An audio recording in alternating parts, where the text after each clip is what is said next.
Jones. BBC Radio Merseyside. Now at 24 minutes to 4, you're listening to BBC Radio Merseyside. Get ready for Joseph and the amazing Technicolor Dreamcoat. It's on from now at the Liverpool Empire Theatre through till this Sunday, the 20th of July. It's become one of the world's much-loved family musicals, and the multi-award-winning show with lyrics by Tim Rice and the music by Andrew Lloyd Webber. Well, X Factor winner Joe McElderry stars as the roof-raising pharaoh, and I'm thrilled to say I caught up with Joe and we both agreed how fab the show is. Yes, it's wonderful. I mean, it's my second time in the rodeo in the land of Joseph, because obviously originally I played the role of Joseph, and then about a year ago, Michael Harrison, the producer of the brand new Palladium production, I've worked with him on a few other projects, and he said, do you fancy coming back and playing Pharaoh? And I said, is this you telling me I'm too old to play Joseph? And he's like, no, he said, Jason Donovan's played it, Donny Osmond's going to do it at Christmas. We're getting well-known Josephs that have made an impact on the audience, and I was quite honoured. If I'm being completely honest, I didn't think I deserved to be in that realm of Josephs, because they were my iconic Josephs to look up to. But I'm happy to, I took over from Donny. He did Edinburgh Playhouse at Christmas, and I took over the tour, and it's been wonderful. It's been so lovely to come back to a completely different version of a show that you've got so much love for, and that was such a huge part of my career, nearly 10 years ago now, and play a different role, because it's like, it just feels brand new but really nostalgic at the same time. I can't quite explain it, but it's been amazing. And when did you first see it, Joe? Did you do it at school maybe, or was it something that you came to later in life? So my senior school did it, I think, when I was in year 9, and they were holding auditions, and I chickened out of going to auditions because I didn't want to sing in front of my school friends. And everyone was like, you should go, you should play Joseph. I was like, no, I don't want anybody to hear us sing, because I didn't really start singing until year 10 or 11. But I remember watching it at school, and the guy who was playing Joseph was a boy in my class. And I remember just thinking the whole time, I wish I had have auditioned for it, because it's such a fun show. And a lot of people's first experience of musical theatre, whether that be they do it at school or they go with their family. And it is one of those, we've been everywhere across the UK. We're in the last 4 weeks now of the tour. And the audiences span so many generations. You've got like families, you've got groups of friends coming. But like, I don't really know many other shows that have that massive span across of so many ages, but I think it's because it's people's first introduction to musical theatre, so it holds a special place in people's heart. And it's a must-see. You're here till Sunday, Joe. What do you love about the show then?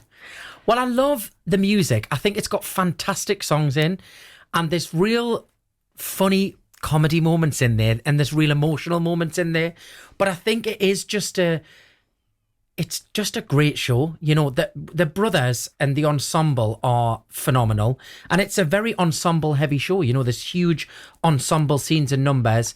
Christina Bianco, who plays the narrator, is fantastic. Adam Philippe, who is playing Joseph. It's just an amazing cast. But beyond that, the story's great, the songs are great. And listen, we love a mega mix, don't we? Sadly no matter do. How much you try and avoid it, we love a mega mix. I've seen it loads of times, and I always love when the cast come in, because it's such a popular show. It is about the songs and the tunes. But do you think, Joe, there's the message? What is the message? Well, the message is, they do their brother very, very wrong. But in the end, it kind of all works out, and they're all reunited. And it's the kind of trials and tribulations of family members, really, and jealousy, and getting one over on one, and, doing a pretty awful thing, and making their dad think Joseph's died. It's like a musical kind of soap opera, isn't it? It is. Yeah. Real Housewives. And let's talk about you then, Joe. Yes. Let's head back. Got to talk about X Factor. Winner 2009. Do you still celebrate it, or do you think you've moved away from that? I think I've moved away from it, but in a very positive way. And I've never really understood why people like kind of try and shake that off, because it was my start into the industry, and it was the biggest television show in the country. I don't think anything's topped that viewing figures for a very long time. So I think it would be very silly to kind of sit here and be like, well, I don't want to talk about it. I'm proud of where it was. I've done a lot since then, which I'm very proud of as well. But it was the stepping stone that led to all of those opportunities. And without that, I wouldn't be doing what I'm doing 15 years later. So I've never been one to shy away from it. And I genuinely enjoyed my time on the show. I had a great time. And what about learning from that experience? If you could have your time again, what would you have done differently? Many, many things, I think. But I think hindsight is a wonderful thing. So I think I wouldn't have learned any of those things if everything had have just gone right. So I always find that a strange question, because a lot of the things that have happened in my career have taught us the best lessons in terms of the music business and the industry, and how to handle that and how to change things moving forward, and be more in control of your own destiny in terms of owning your own music and owning your own touring, and, you know, which I've made those changes in my career. And without those things not going wrong, I would never have learned that. So I don't know if I would change it. I would maybe go back and tell myself not to stress about it as much, because it all works out all right in the end. Do you know what? How lovely is he? Joe McElderry starring at the Empire Theatre, Joseph and the Amazing Technicolor Dreamcoat, atgtickets.com. We'll come back to Joe, take a bit of music and a travel update with Jen. X Factor winner Joe McElderry, who was starring as the Pharaoh in the musical Joseph and the Amazing Technicolor Dreamcoat. It's on at the Liverpool Empire Theatre from now until Sunday the 20th of July. And here, Joe and I talked about him being in the public eye. BBC Radio Merseyside. I wanted to get you on modern day kind of publicity. Obviously, you're selling a show. That's why we're together this afternoon. My other half said, I've seen more of Joe than I've you, Hal, because he's everywhere. He's on the side of buses. He's in, billboards. When you see yourself, Joe, you must be so proud going, hey, it's me, that. Yeah, do you know what? I had a really funny moment the other week. So obviously we go to different venues every week, and I love running. I do quite a lot of running. On a morning of a show, I'll get up, put my running stuff on, leave the hotel, go for a run.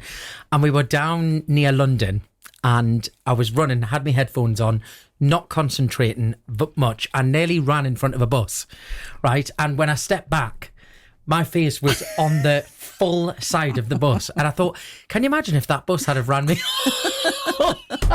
with a poster of my face on it? It was that really surreal moment of going, thank God I didn't get run over. But also, it's still very strange to see that kind of thing, because, it's something that you dream of for many, many years. And then you'll be walking down a street and a bus passes you and your face is on it. And you're like, I don't really know how to feel about that. Should I be a bit freaked out? But I'm proud, obviously. Yeah. And on the other side of that, I know you've had a lot of stick through trolling, through newspapers, always. About this whole always put a bit of beef on.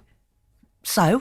Well, I think, it's a funny conversation, because I think it's people's first memory going back to X Factor is me as an 18-year-old teenager, which is fine.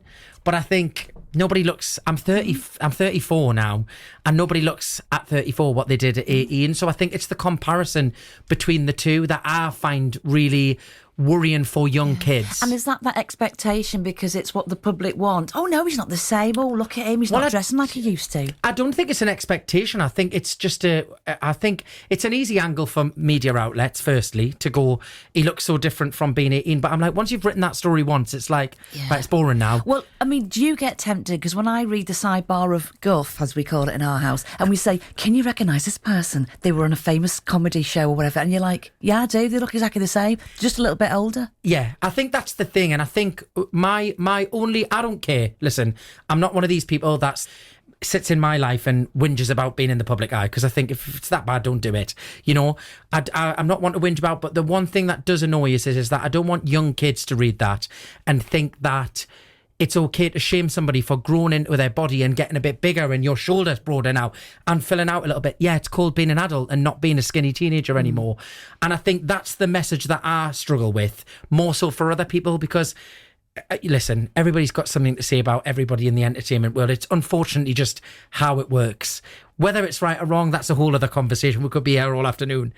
But I just worry for young kids. I don't want my name being attached to those kind of stories and thinking that that's okay to put an unnecessary pressure on young people. Yeah, because I saw Who Do You Think You Are with Will Young. And yes. Again, in my head is Pop Idol, thinking him and Gareth, oh, he's got glasses now. I wasn't judging him. I just thought, oh, he looks still exactly the same. He's just matured, living his best life, and he's on the telly talking about stuff that I wouldn't even know about. I think it's natural. It's a lot of people's memory of me is their first memory from when I started out many years ago, which is fine. And it's natural to do that. But it's like, I'm the same as everybody else. Unfortunately, when you win the X Factor, you don't get a pill that stops aging. Well, get me and that if I had pill, invented please. it, I'm sure I wouldn't have even needed to win the X Factor. So, Joe, mind the buses round here. I'm sure you'll have time to go out for a jog. Will you get some downtime whilst you're in Liverpool to explore and sightsee? Yeah, of course. I mean, the wonderful thing about weekly touring, which I don't get experience when I'm doing my solo stuff, is that we're in places for longer than a week. Sometimes a week, sometimes 2 weeks. So I'm going to some sauna in Albert Dock where you swim in the cold outdoors, water. Yes. I'm doing that this week. That's on one of the plans. I'm going to go for a run along Albert Dock as well. But I love Liverpool. I've been here so many times for work and so many times for nights out with friends and things like that. And it reminds me of Newcastle. It's a very... Definitely. You feel the community spirit here, which I love, and they're fantastic audiences.